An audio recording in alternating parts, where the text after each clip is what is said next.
함께 한번 기도하겠습니다. 사랑하는 하나님, 주님께서 저의 삶에 주님의 은총을 부어주셔서 제가 이 땅을 살아갈 수 있는 힘을 더하여 주시니 감사합니다.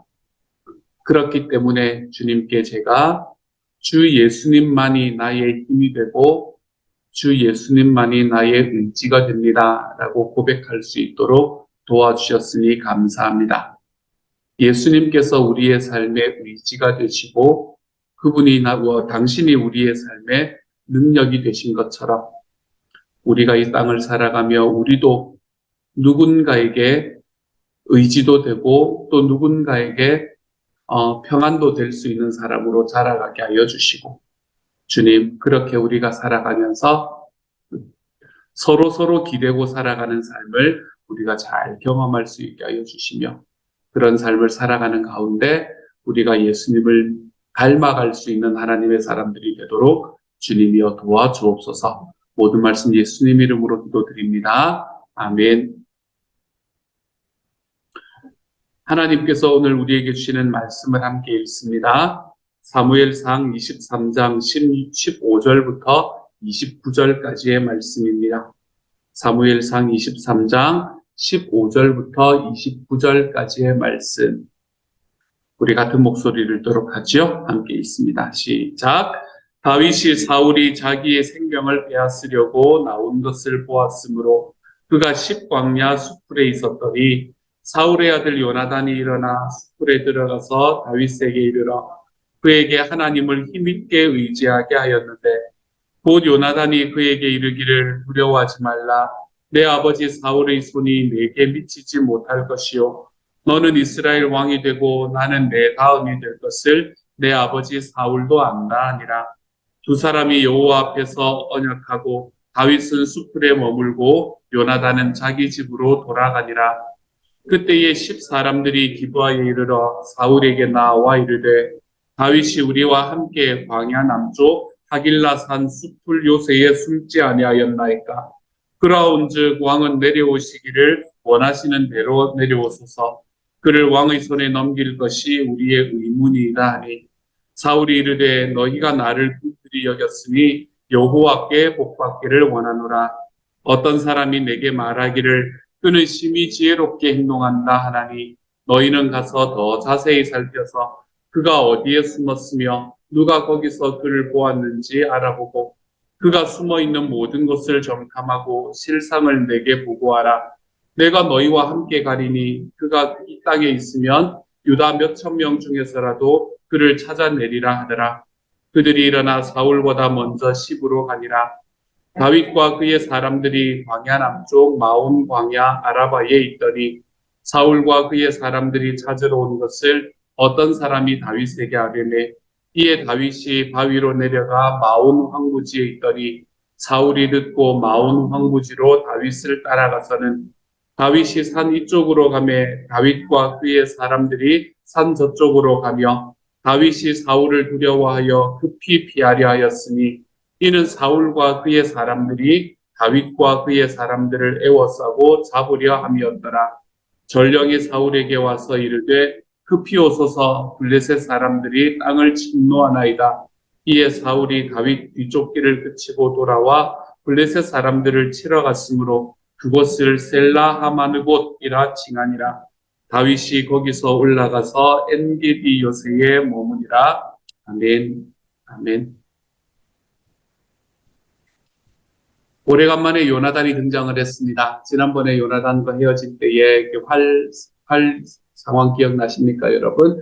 활을 그 뒤쪽에다가 쏘고 화살임이 앞쪽에 있지 않냐라고 이야기하는 그 이야기를 통해서 내 아버지 사울이 너를 죽이려고 한다. 그거 확실하다라고 다윗에게 알려주고 두 사람이 따로 만나서 어금맞고 울면서 헤어졌던 것이 저는 두 사람의 마지막이라고 생각을 했는데 한 번이 더 있었다는 걸 제가 잠깐 잊어버리고 한 번이 더 있었던 것을 봅니다. 오래간만에 요나단이 등장을 합니다.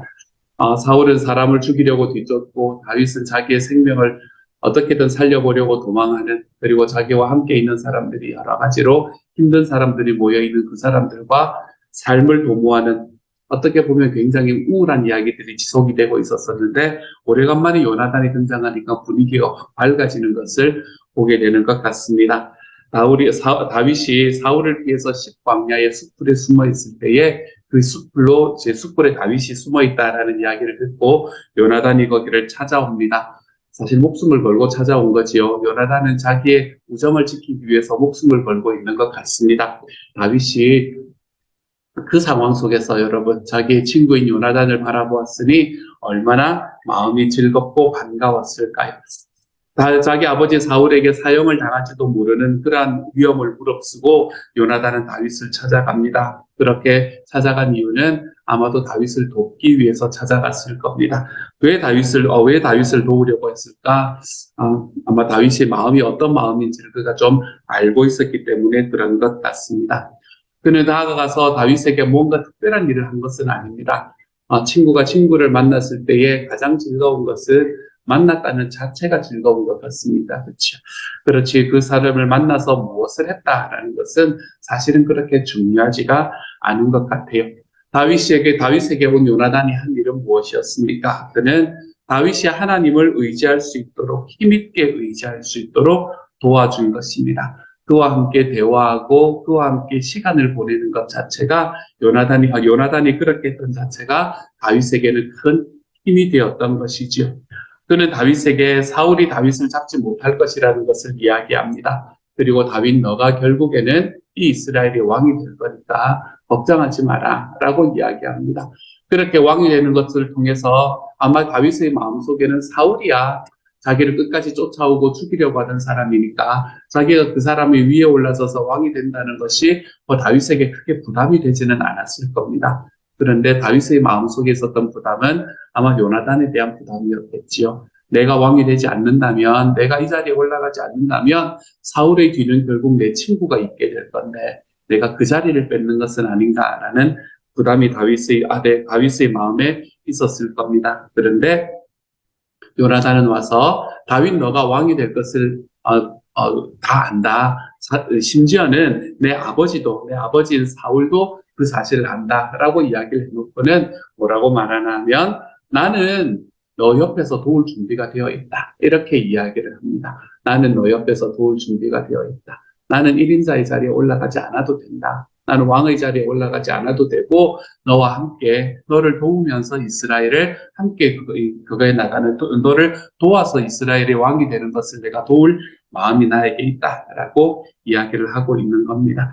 원래 요나단은 사울의 뒤를 이어서 왕이 될 사람이었음에도 불구하고 하나님께서 다윗을 왕으로 세우셨다는 것을 그는 지금 인정하고 있는 겁니다. 기꺼이 자기의 기득권을 내려놓고 2인자로 만족하겠다는 이야기입니다. 여러분 절대로 쉬운 일이 아니잖아요. 그렇죠? 이 2인자로 만족하겠다라는 이야기입니다. 왜 요나단이 이런 말을 할 수 있었을까? 아마 다윗에 대한 믿음과 다윗에 대한 사랑이 그의 마음에 있었기 때문에 그런 것 같습니다. 사람에 대한 믿음과 사랑은 자기가 가지고 있는 기득권을 내려놓을 수 있는 곳까지 우리를 인도해 갑니다. 다윗은 아마도 사울에게 쫓겨서 오랜 시간을 쫓겨다니면서 하나님의 약속이 무엇인가라는 것을 의심하는 마음이 들었을 것입니다. 하나님께서 나에게 왕으로 약속을 하셨는데 지금 내가 처해 있는 상황은 왕이기는커녕 도망자잖아요. 그렇죠?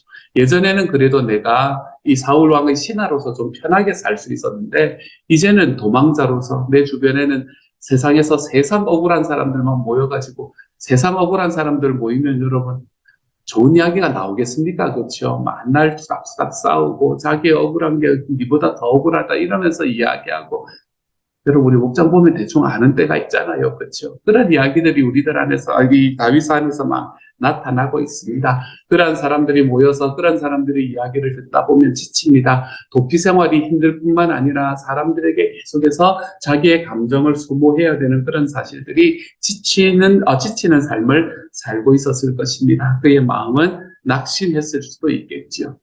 이렇게 지치고 낙심하는 가운데에 요나단의 말이 큰 힘을 주었을 것입니다.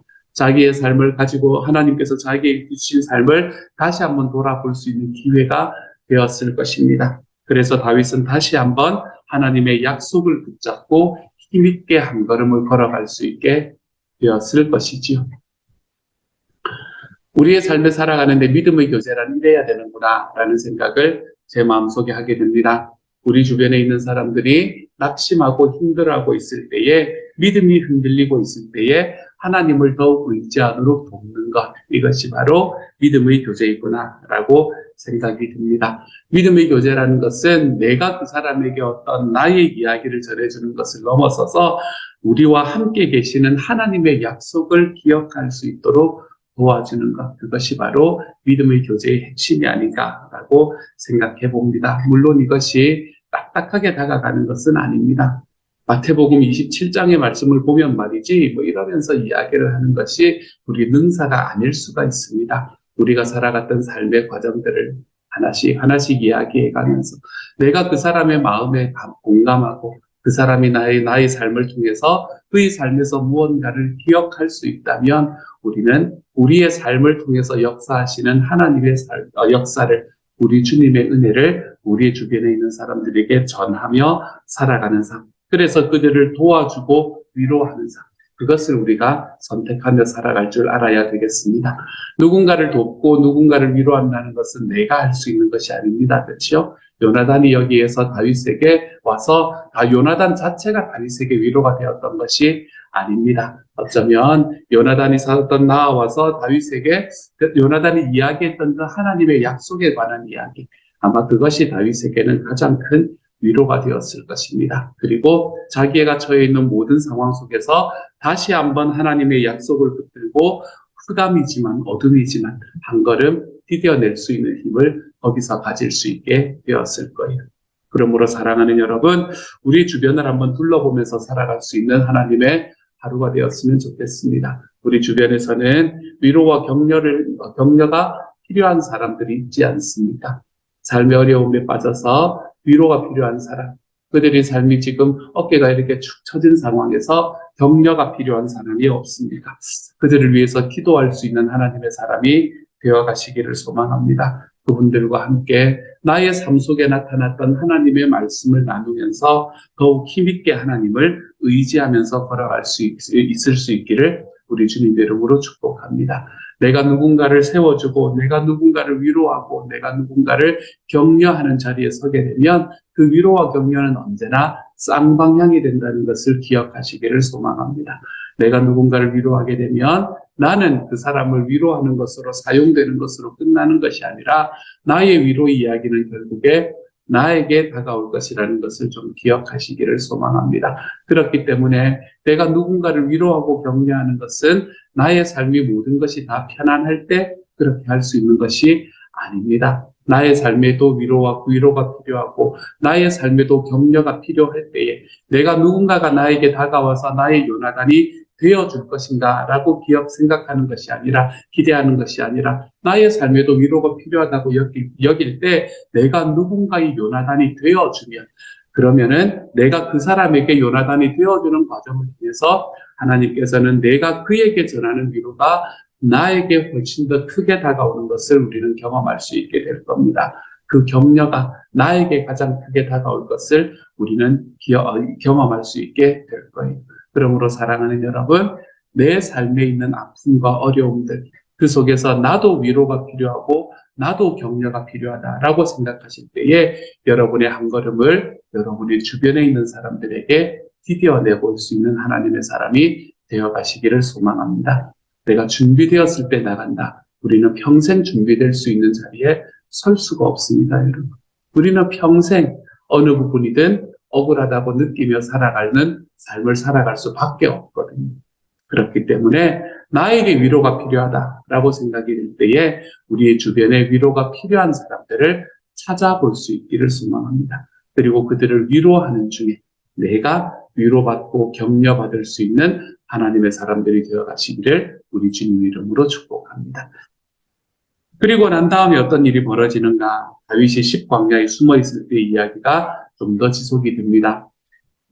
다윗이 이제 힘을 얻고 다시 한번 그래 하나님께서 나에게 약속한 것을 쫓아서 한번 살아가 보리라 라는 마음을 품고 이제 사람들과 함께 생활하고 있는데, 그렇게 생활하고 있는 곳이 십광야라는 곳이었습니다. 근데 그때에 이 10사람들이 사울에게 나아가서 다윗이 자기들에게 숨어 있다라는 것을 밀고합니다. 근데 이 십광야에 있는 사람들이 더 괘씸한 이유는 다윗에게 더 괘씸했을 이유는 이곳에 사는 사람들은 유다 지파 사람이었어요. 다윗의 동족이었던 거죠.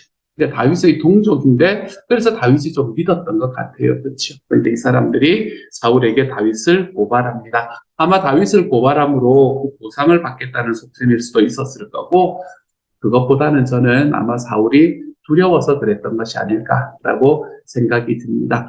그 높 지역의 제사장들 85명을 죽였던 이야기는 아마 이스라엘 전역에 퍼졌을 거 아닙니까? 그렇죠? 다윗을 숨겨주다가는 어떻게 될지 모르는 상황 속에서 그들은 사울이 두려워서 어쩔 수 없이 다윗을 고발했을 가능성이 가장 높은 것 같습니다. 어쨌든 어떻게 되었든 사울은 그들에게서 첩보를 받습니다. 그리고는 다윗을 잡기 위해서 다시 한번 출동하지요. 근데 그렇게 출동할 때 굉장히 재미있는 단어가 있지 않습니까? 그렇죠? 하나님께서 너희에게 복을 주시기를 바란다. 사울은 끝까지 지금 자기가 하고 있는 일이 하나님께서 시키시는 일이라고 확신하며 걸어가고 있습니다. 이게 얼마나 무서운 일인가라는 걸 생각해 봅니다. 이 신앙의 독선, 이것이 얼마나 무서운 일인가라는 것을 다시 한번 그 말씀을 통해 보게 되는 것 같아요.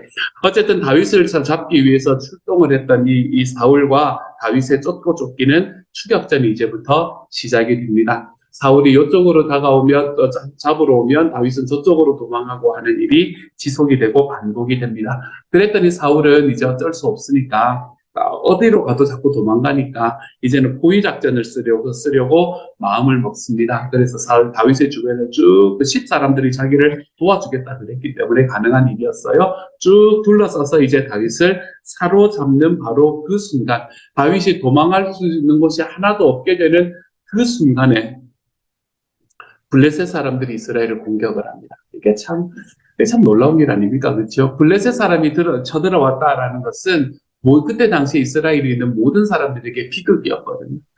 그런데 하나님께서는 이 비극과 두려움을 통해서 한 사람의 두려움을 정말 삶에 있는 두려움들을 없애버리시는 일들을 경험할 수 있게 됩니다. 블레셋 사람들이 이스라엘을 공격했다는 소식이 사울에게 들려졌더니 사울은 그것마저 무시할 수는 없었던 것 같아요. 그래서 그는 포위를 풀고 다윗의 추격하는 것을 멈추고 전쟁터로 달려갑니다. 이스라엘을 그렇게 힘들게 만들었다. 다윗도 그렇게 힘들게 만들고 사울도 그렇게 힘들게 만들었던 이 블레셋 덕분에 지금 다윗이 목숨을 건지고 있는 거예요. 블레셋이 여기서 개입했다. 블레셋이 여기서 전쟁을 하러 들어왔다라는 것은 물론 정치적으로 해석을 할 수 있습니다. 그렇죠? 첩보를 들어보니 지금 나라에 있는 군대들이 다 어디를 가가지고 한 사람을 쫓고 있대더라. 그러니까 그 수도인 예루살렘은 지금 텅텅 비어 있댄다. 우리가 지금이 아니면 언제 쳐들어갈까라고 생각을 하고 들어왔을 수도 있을 겁니다. 하지만 이런 블레셋의 계획은 아무리 보아도 다윗의 삶을 살리기 위한 하나님의 개입으로밖에는 볼 수 없는 것 같습니다. 하나님께서는 전혀 예상하지 못한 방법으로, 진짜로 누구도 예상하지 못한 방법으로 다윗을 구해내시고 있는 겁니다. 지금 다윗은 광야에서 훈련을 받고 있는 중이잖아요. 생명이 막 왔다가. 이런 상황 속에서 훈련을 받고 있는데 광야에서 다윗을 훈련시키는 과정 속에서도 지금 다윗을 끝까지 보호하고 있는 것을 보게 됩니다. 오늘 우리가 찬양했던 것처럼 주 예수님 충만한 은혜를 내려주사 나의 삶을 보호해 주십시오 라고 이야기하는 오늘 우리의 찬양처럼 하나님께서는 다윗을 끝까지 보호하고 계시는 거죠. 우리의 삶도 마찬가지입니다, 여러분. 우리의 삶도 광야에 들어가서 살아가는 것 같이 느껴질 때가 있습니다. 사방이 다 우겨싸는 것처럼 느껴질 때가 있습니다. 내가 정말 살아가는 과정 속에서 앞도 뒤도 옆도 오른쪽도 왼쪽도 모두가 다 막혀서 내가 어디로 가야 될지 알지 못해서 옴짝달싹 못하는 것 같은 그런 삶을 경험하는 것 같은 때가 있습니다. 그런데 여러분, 그런 삶 속에서 언제나 한 가지를 기억하시기를 소망합니다. 주님은 우리를 보호하시는 분이십니다. 주님은 우리를 그곳에서도 보호하시는 분이십니다. 우리의 삶에 다가온 우리의 광야는 결코 우리를 죽이려고 다가오는 광야가 아닙니다. 내가 하나님의 자녀이기 때문에 그렇습니다. 우리가 하나님의 자녀라면 우리의 삶에 주어지는 광야는 하나님께서 우리를 죽이기 위해서 주시는 광야가 아니라는 사실을 반드시 기억하시기를 소망합니다. 내가 죽기 위해서 주시는 광야가 아니라 하나님께서 우리의 삶을 단련시키기 위해서 주시는 광야임을 기억하시기를 소망합니다. 그래서 여러분이 광야에 있다고 생각이 드신다면 하나님의 위로를 그곳에서 찾을 수 있는 하나님의 사람이 되시기를 소망합니다. 또한 여러분의 광야에 있으시다면 여러분은 그 광야를 통해서 하나님께서 여러분에게 보여주시는 하나님의 사명을 붙들 수 있는 하나님의 사람이 되어 가시기를 소망합니다. 상처 입은 치유자라는 이야기가 있습니다. 우리가 상처를 입었을 때에 누군가를 치유해 줄 수 있습니다, 여러분. 우리의 삶에 광야가 있다는 것은 나의 삶에 하나님이 상처를 주신다는 이야기입니다. 그 상처는 결코 낭비되어서는 안 될 일입니다. 우리의 삶에 하나님이 주시는 그 상처들을 내가 하나님 앞에서 받는, 광야에서 받는 이 상처들을 통해서 하나님, 우리 주님께서 나에게 주시는 어떤 사람들을 치유할 수 있는 사람이 될 수 있게 해주십시오. 그것이 우리의 사명이 되는 겁니다. 그래서 우리는 광야를 통해서 사명을 발견합니다. 광야를 경험하지 못한 사람은 올바른 사명을 발견하기가 어렵습니다. 왜냐하면 우리의 삶에 우리의 결단은 너무나 쉽게 무너져 버리기 때문에 그렇습니다. 하지만 광야를 경험하고 그 광야 속의 아픔을 경험하고 그 아픔 속에서도 주님께서 나와 함께 계시는 위로자이심을 경험한 사람들은 좀 달라집니다. 그곳에서 하나님 앞에서 내가 받았던 그 상처들과 똑같은 상처를 가지고 있는 사람을 보면 내 마음이 공감이 되는 것을 그때에서야 경험하게 됩니다. 그러면서 우리는 누군가의 치유자로 설 수 있게 되는 사람이 되는 거죠. 광야에서 하나님께서는 다윗을 죽이려고 그곳에 밀어놓으신 것이 아닙니다. 하나님께서는 다윗을 광야에서 연단시키고 계시고 연단시키는 과정에서 하나님은 다윗을 위로하고 계시며 그의 삶을 인도하고 계실 뿐만 아니라 하나님은 그에게 상처 입은 치유자가 될 수 있는 힘을 그에게 허락하고 계셨습니다. 사랑하는 여러분, 이 다윗에게 경험되었던 이 하나님의 은혜가 광야에서 경험되었던 하나님의 은혜가 저와 여러분의 삶에도 함께할 수 있는 하나님의 사람이 되어 가시기를 우리 주님 이름으로 축복합니다. 그래서 주님께서 우리의 삶의 광야 속에서도 나를 지키시는 분이시다. 나의 삶을 더 강하게 만드는 분이시다. 라는 것을 기억하고 그곳에서 하나님께서 나에게 주신 사명 붙들고 상처를 입고 있는 과정 속에서 나에게 주시는 그 사명이 나의 삶에서 놀랍게 펼쳐져 갈 수 있는 날을 기대하고 기다리며 기도하고 하나님 앞에 걸어가 볼 수 있는 하나님의 사람이 되어 가시기를 우리 주님 이름으로 축복합니다. 같이 한번 기도하며 나아가도록 하죠. 함께 기도합니다. 사랑하는 하나님, 우리의 주변에서 위로와 격려가 필요한 사람들이 있습니까? 제 삶에 위로하고 격려하며 다가오시는 예수님의 모습을 우리가 내 주변에 있는 필요한 사람들에게 보여줄 수 있게 하여 주옵소서. 하나님, 우리 주변에 있는 사람들이 그렇듯 나도 하나님이여 정말 이 광야에 처해 있는 때가 우리의 삶에 존재합니다. 어디로 가야 할지 사방이 다 우겨 싸는 것처럼 다 쌓여져서 어떻게 해야 될지 옴짝달싹 못할 것 같은 때가 우리의 삶에 주어집니다. 하지만 그때에 하나님께서는 블레셋을 일으켜서라도 우리의 삶을 자유롭게 만드실 분이라는 것을 주님 소망하고 기대합니다. 하나님께서 저희에게 은혜를 더하여 주셔서 내가 광야에 있는 순간에 나의 삶에 함께 하시는 주님을 경험할 수 있게 하여 주옵소서. 그리고 그 순간에 우리가 가지고 있는 상처를 통해서 하나님께서 우리에게 주시는 사명을 붙들고 걸어가 볼 수 있는 하나님의 사람이 되게 하여 주옵소서. 그래서 광야가 절대로 하나님 그거 되지 않도록 허비되지 않도록 하나님께서 도와주시고 주님 그곳에서 내 하나님을 더 분명히 더 확실하게 깨닫고 걸어가 볼 수 있는 하나님의 사람이 되어 주님이여 정말 나와 같은 자리에 서 있는 사람들에게 위로가 될 수 있는 하나님의 사람들이 다 되도록 주님께서 도우시고 함께하여 주옵소서. 모든 말씀을 우리 주님 예수님 이름으로 기도드립니다. 아멘. 하늘에 계신 우리 아버지여, 이름이 거룩히 여김을 받으시오며 나라 임하옵시며 뜻이 하늘에서 이룬 것 같이 땅에서도 이루어지이다. 오늘날 우리에게 일용할 양식을 주옵시고 우리가 우리에게 죄 지은 자를 사하여 준 것 같이 우리 죄를 사하여 주옵시고 우리를 시험에 들게 하지 마옵시고 다만 악에서 구하옵소서. 대개 나라와 권세와 영광이 아버지께 영원히 있사옵나이다. 아멘.